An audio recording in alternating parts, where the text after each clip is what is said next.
6 जून 1936 बनारस विश्वविद्यालय के एक श्रीमान ने कहा कि वे पत्नी तथा बच्चों के वियोग से शोकातुर हैं। वे मानसिक शांति तथा उसको प्राप्त करने का उपाय जानना चाहते थे। महर्षि ने कहा, जन्म मृत्यु सुख दुख संक्षेप में सारा जगत तथा अहंकार मन में ही स्थित है। यदि मन का नाश कर दिया जाए तो इन सब का भी नाश हो जाता है।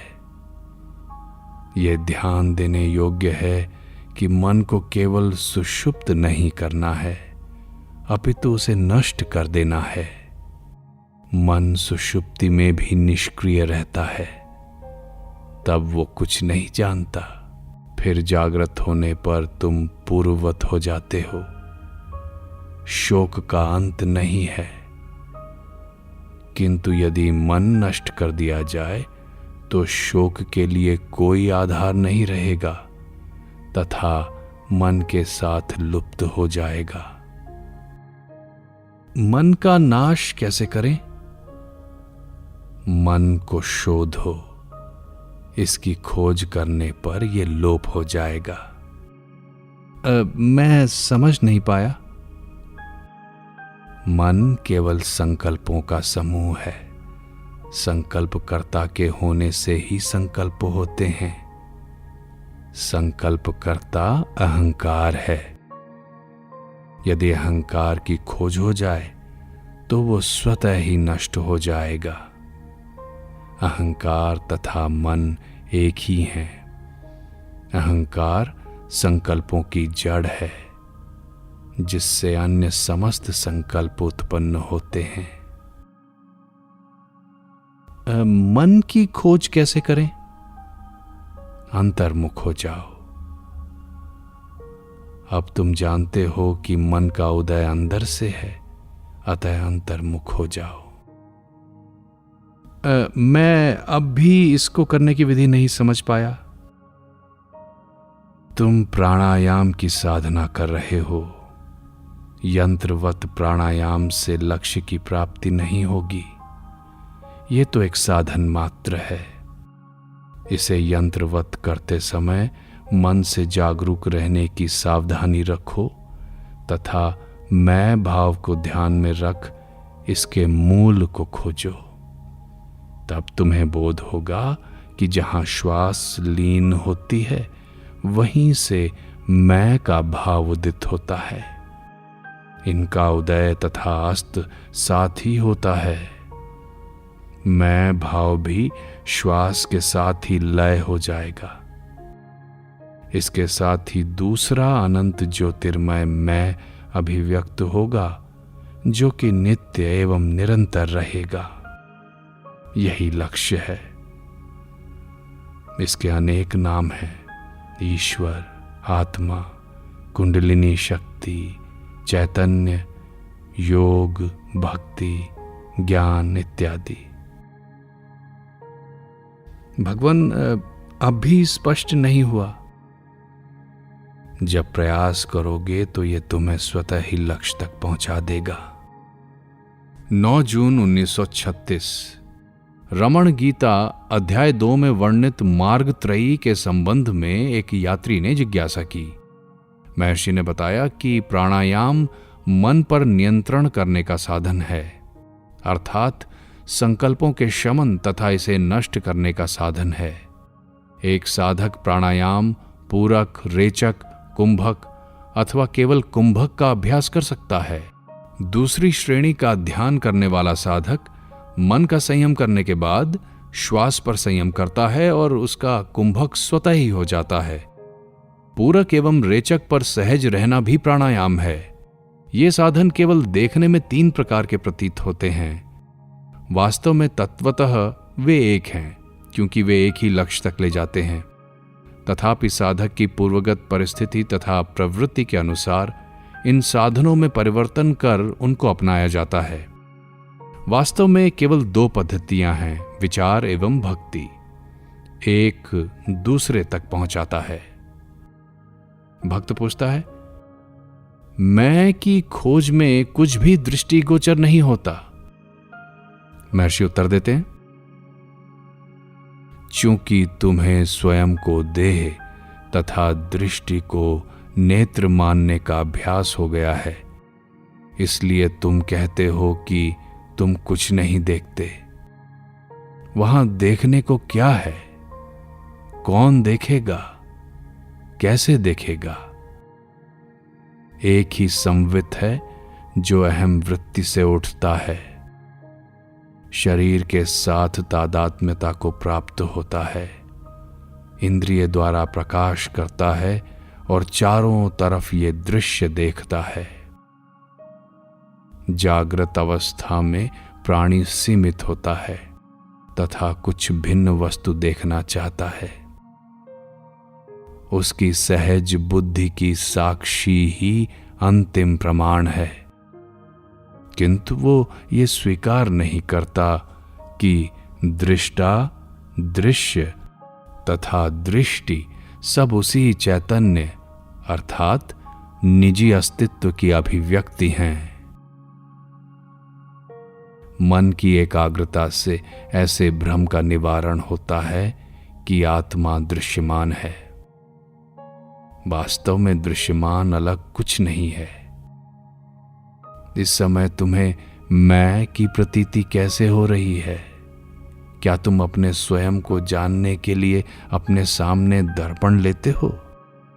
वो जागृति ही निजी अस्तित्व है।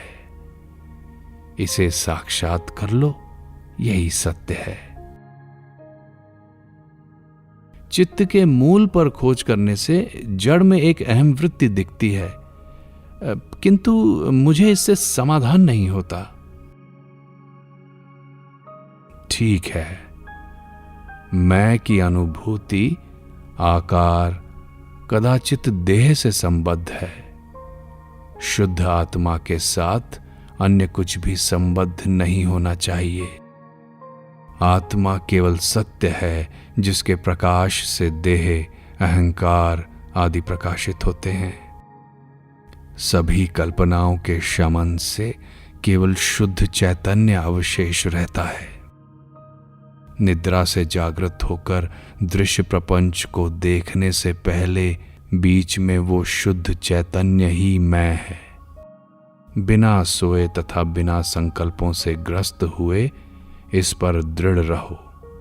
इसको दृढ़ता पूर्वक पकड़ने पर जगत की अनुभूति होने का भी कोई महत्व नहीं है। दृष्टा दृश्य से अप्रभावित रहता है। अहमदाबाद से दो पारसी महिलाएं गुल तथा शिरीन बैराम जी आईं। रात्रि में इन्होंने महर्षि से कहा, भगवान, बाल्यकाल से ही हमारी आध्यात्म में रुचि रही है। हमने दर्शन के अनेक ग्रंथों का अध्ययन किया है तथा वेदांत ने हमें आकर्षित किया है। इसलिए हम उपनिषद, योग वशिष्ठ, भगवत गीता आदि पढ़ती हैं। हम ध्यान का भी अभ्यास करती हैं, किंतु हमारे ध्यान में कुछ भी प्रगति नहीं है। हम नहीं जानती कैसे साक्षात्कार करें। क्या आप कृपा कर हमें साक्षात्कार करने में सहायता देंगे? तुम किस प्रकार ध्यान करती हो? मैं स्वयं से प्रश्न करने लगती हूं, मैं कौन हूं? मैं देह नहीं हूं, इसका निरसन, मैं श्वास नहीं, मैं मन नहीं, परंतु मैं आगे नहीं बढ़ पाती। ठीक है, बुद्धि की पहुंच यहीं तक है। तुम्हारी प्रक्रिया केवल बौद्धिक है। वास्तव में सारे धर्मशास्त्र साधक को सत्य का ज्ञान कराने के लिए केवल मार्गदर्शन हेतु इस प्रक्रिया का निर्देश करते हैं। सत्य का प्रत्यक्ष दर्शन नहीं कराया जा सकता। अतः ये बौद्धिक प्रक्रिया बताई गई है। जो समस्त अनात्म का निरसन करता है वो अपने मैं का निरसन करने में असमर्थ है। मैं ये नहीं हूं अथवा मैं वो हूं कहने के लिए मैं तो होगा ही। ये मैं केवल अहंकार अथवा मैं भाव है। इस अहम भाव के उदय होते अन्य सब संकल्पों का उदय होता है। इसलिए मैं भाव ही संकल्पों का मूल है। यदि इस मूल को उखाड़ दें तो अन्य सब उसी समय निर्मूल हो जाएंगे। इस हेतु मूल मैं को खोजो। स्वयं से प्रश्न करो, मैं कौन हूं? इसके स्रोत को खोजो। तब ये सब नष्ट होकर शुद्ध आत्मा अवशेष रहेगी। इसको कैसे करें? मैं सदैव है, गहन निद्रा में, स्वप्न में तथा जागृति में। सुषुप्ति में भी वही है जो इस समय बोल रहा है। मैं की भावना सदैव विद्यमान रहती है। अन्यथा क्या तुम अपने अस्तित्व से इंकार करते हो? तुम नहीं करते। तुम कहते हो मैं हूं। पता लगाओ कौन है। अब भी नहीं समझी भगवान। आप तो मैं कह रहे हैं। आप जो मैं कह रहे हैं वो कौन सा मैं है? मैं नहीं जानती। क्या आपका गलत मैं ही मैं है? मिथ्या मैं के हटाने की आवश्यकता नहीं है। मैं स्वयं का कैसे निरसन करेगा? तुम्हें केवल इसका स्रोत जानकर वहीं स्थिर रहना है। तुम्हारा प्रयास यहीं तक है। उसके बाद अपरिमित स्वयं की चिंता कर लेगा। वहां तुम असहाय हो। कोई भी प्रयास वहां नहीं पहुंच सकता। यदि मैं सदैव हूं, अभी एवं यहां, तो मुझे इसकी अनुभूति क्यों नहीं होती? यही तो। कौन कहता है उसकी अनुभूति नहीं होती? क्या सत्य मैं ऐसा कहता है अथवा मिथ्या मैं? इसकी परीक्षा करो। तुम जानोगे वो मिथ्या मैं है। मिथ्या मैं ही बाधा है। इसका हटना आवश्यक है, जिससे कि सत्य मैं गुप्त ना रहे। ये भावना कि मैंने साक्षात्कार नहीं किया है, साक्षात्कार में बाधक है। वास्तव में साक्षात्कार पहले से ही है। कुछ अधिक साक्षात्कार नहीं करना है, अन्यथा साक्षात्कार नवीन होगा जो पहले से नहीं था और जो बाद में होगा। जिसका जन्म है उसका अंत भी है। यदि साक्षात्कार नित्य नहीं है तो ये प्राप्त करने के योग्य नहीं है। इसलिए हम जिसकी खोज कर रहे हैं वो कोई नवीन होने वाली घटना नहीं है। ये केवल वो है जो नित्य है, परंतु बाधाओं के कारण उसकी अभी जानकारी नहीं हो रही है। हम उसकी खोज कर रहे हैं। हमें केवल बाधा को हटाना है। जो नित्य है वो अविद्या के कारण ऐसा प्रतीत नहीं होता। अविद्या ही बाधा है। इस अज्ञान को दूर कर दो और सब ठीक होगा। अविद्या एवं अहम भाव एक ही हैं। इसके मूल की खोज करोगे तो इसका लोप हो जाएगा। जीवनी शक्ति के समान है, जो यद्यपि स्वयं प्रत्यक्ष नहीं है, देह के साथ उदय होती है, वृद्धि को प्राप्त होती है तथा देह के साथ लुप्त हो जाती है। देह का भान ही मिथ्यामय है। इस देह भाव को त्यागो। ये मैं के स्रोत के खोजने से होगा। देह नहीं कहती मैं हूं, मैं देह हूं, ऐसा तुम कहते हो।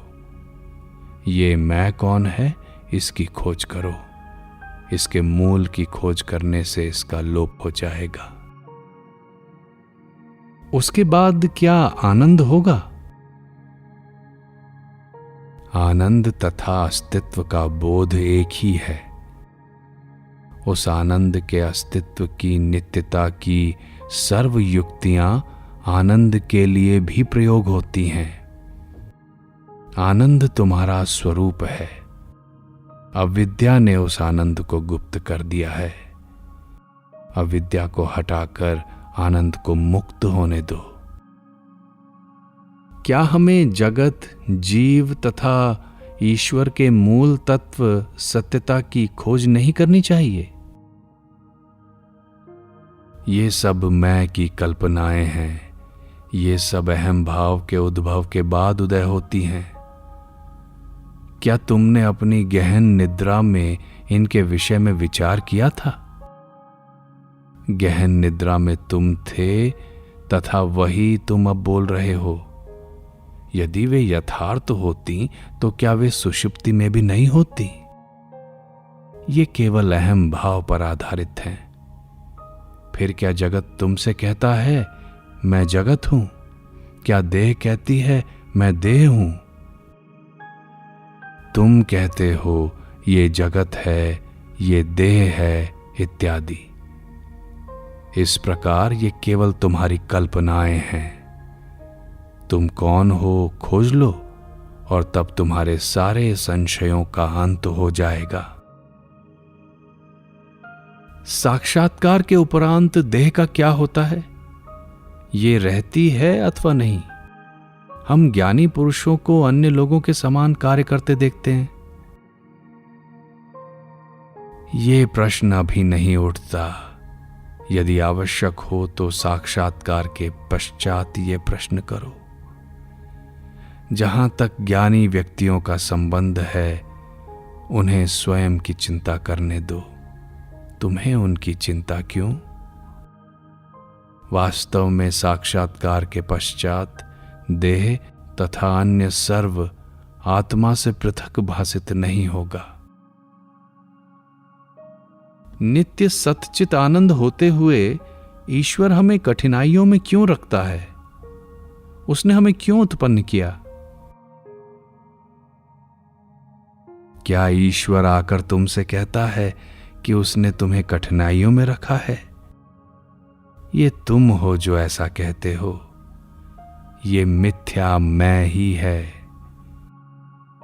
यदि ये लुप्त हो जाए तो ये कहने वाला कोई नहीं होगा कि ईश्वर ने इसकी अथवा उसकी सृष्टि की है। जो है वो ये भी नहीं कहता मैं हूं। क्योंकि क्या कभी ऐसा संशय उत्पन्न होता है कि मैं नहीं हूं? ऐसी स्थिति में ही व्यक्ति स्वयं को याद दिला सकता है मैं मनुष्य हूं। ऐसा कोई नहीं करता। यदि ये संशय हो जाए कि वो गाय या भैंस है तो उसे स्वयं को स्मरण कराना होगा कि वो गाय आदि नहीं है, परंतु मैं मनुष्य हूं। ऐसा कभी नहीं होगा। इसी प्रकार अपने निजी अस्तित्व तथा साक्षात्कार के बारे में है। 10 जून 1936 कुछ महिलाओं ने प्रश्न किया, क्या मनुष्य का निम्न कोटि की पशु की योनि में पुनर्जन्म होना संभव है? हां, ये संभव है। जैसे पुराणों में जड़ भरत का दृष्टांत है, जो राजवंश के महात्मा होकर भी मृग योनि में जन्मे। क्या व्यक्ति पशु योनि में भी आध्यात्मिक प्रगति करने में समर्थ है? असंभव तो नहीं, यद्यपि यह अत्यंत दुर्लभ है। गुरु अनुग्रह क्या है? ये किस प्रकार कार्य करता है? गुरु आत्मा है। ये साक्षात्कार में कैसे सहायक होता है? ईश्वरो गुरुरात्मेति। ईश्वर, गुरु एवं आत्मा एक ही है। मनुष्य असंतोष से प्रारंभ करता है, जगत से असंतुष्ट है। वो इच्छाओं की पूर्ति हेतु ईश्वर से प्रार्थना करता है। उसकी चित्त शुद्ध होती है। तब वो शारीरिक वासनाओं की पूर्ति के स्थान पर ईश्वर को अधिक जानने की इच्छा करता है। तब ईश्वर अनुग्रह प्रकट होने लगता है। ईश्वर गुरु रूप धारण कर भक्त के समक्ष आते हैं, उसे सत्य का उपदेश करते हैं। अपने उपदेश तथा संपर्क से उसका मन शुद्ध करते हैं। मन बल प्राप्त करता है, अंतर्मुख होने से योग्य होता है, ध्यान द्वारा और अधिक शुद्ध होता है तथा अंततः बिना तनिक सी भी तरंग के शांत हो जाता है। ये शांति ही आत्मा है। गुरु आंतरिक भी है तथा बाह्य भी। बाहर से वो मन को ढकेल कर उसे अंतर्मुख करता है, अंदर से वो मन को आत्मा की ओर खींचता है तथा मन को स्थिरता प्राप्त होने में सहायक होता है। यही अनुग्रह है। अतः ईश्वर, गुरु तथा आत्मा में कोई अंतर नहीं है। बाद में महिलाओं ने पहले से ही साक्षात नियम आत्मा के साक्षात्कार में अपनी वर्तमान असमर्थता के संबंध में कई प्रश्न किए। साक्षात्कार का लक्षण आनंद होगा जिसका अभाव था। महर्षि ने कहा, चेतन एक ही है, परंतु हम अनेक प्रकार के चेतन का कथन करते हैं, यथा देह चेतन, आत्मचेतन। ये सब उसी संवित आत्मा की सापेक्ष अवस्थाएं हैं। चेतन के बिना देश एवं काल का अस्तित्व नहीं है। उनकी अनुभूति चेतन में ही होती है। चेतन एक पर्दे की तरह है जिस पर ये चित्र सिनेमा के पर्दे पर चलते चित्रों के समान दिखते रहते हैं। संवित आत्मा हमारा वास्तविक स्वरूप है। ये दृश्य कहां से उदय होते हैं? जहां से तुम उदय होते हो। पहले दृष्टा को जानो, तब दृश्यों के संबंध में पूछो। ये प्रश्न का केवल एक पक्ष हुआ। दृष्टा में ही दृश्य सम्मिलित है। इस एक पक्ष में ही सब पक्ष पूर्ण रूप से व्याप्त हैं। पहले स्वयं को देखो और तब दृश्यों को देखो। जो तुम में नहीं है वो बाहर नहीं दिख सकता। महर्षि, मेरा समाधान नहीं हुआ। समाधान तभी हो सकता है जब तुम स्रोत तक पहुंचो, अन्यथा बेचैनी रहेगी। क्या परमात्मा गुण सहित है अथवा गुण रहित?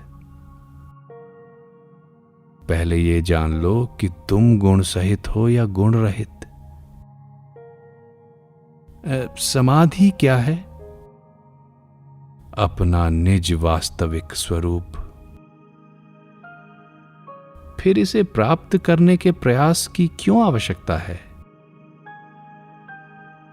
प्रयास किसका है? महर्षि को ज्ञात है कि मैं अज्ञानी हूं।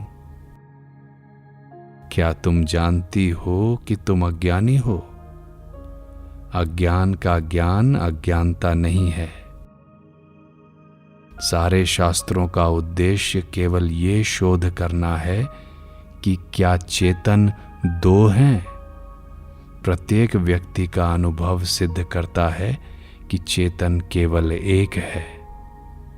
क्या वो अपने को दो में विभक्त कर सकता है? क्या आत्मा में कोई विभाजन अनुभव होता है? निद्रा से जागृत होकर व्यक्ति स्वयं को वही पाता है जो जागृति में तथा सुषुप्त अवस्थाओं में था। ये प्रत्येक का अनुभव है। अंतर केवल देखने तथा दृष्टिकोण का है।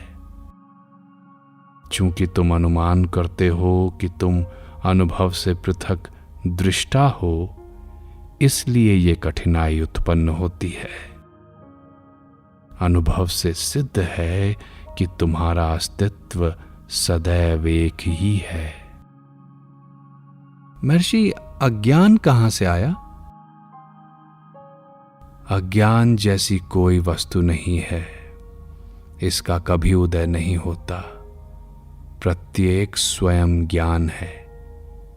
केवल ज्ञान सहज प्रकाशित नहीं होता। अज्ञान का निवारण ही ज्ञान है, जिसका सदैव अस्तित्व है। यथा हार गले में रहते हुए भी खोया हुआ मान लेना, अथवा 10 मूर्खों में से प्रत्येक के द्वारा स्वयं की गणना न कर केवल दूसरों की गणना करना। ज्ञान तथा अज्ञान किसको है? क्या हम बाहर से भीतर की ओर अग्रसर नहीं हो सकते? क्या इस प्रकार का कोई भेद है? क्या तुम्हें सुषुप्ति में अंदर बाहर का भेद अनुभव होता है? ये भेद देह के संबंध से है तथा अहम भाव से उदय होता है। तथा कथित जागृत अवस्था स्वयं एक भ्रांति है। दृष्टि को अंतर्मुख करोगे तो संपूर्ण जगत ब्रह्म से परिपूर्ण होगा। जगत को माया कहा गया है। माया भी वस्तुतः सत्य है। भौतिक विज्ञान के विद्वान भी जगत का उद्गम किसी मूल स्रोत वस्तु सूक्ष्म अति सूक्ष्म में खोजते हैं। जो जगत को वास्तविक मानते हैं तथा जो उनके विरोधी हैं, दोनों के लिए ईश्वर समान हैं। उनके दृष्टिकोण में भिन्नता है। तुम्हें इस विवाद में पड़ने की आवश्यकता नहीं। लक्ष्य सबके लिए एक ही तथा समान है, उसको देखो।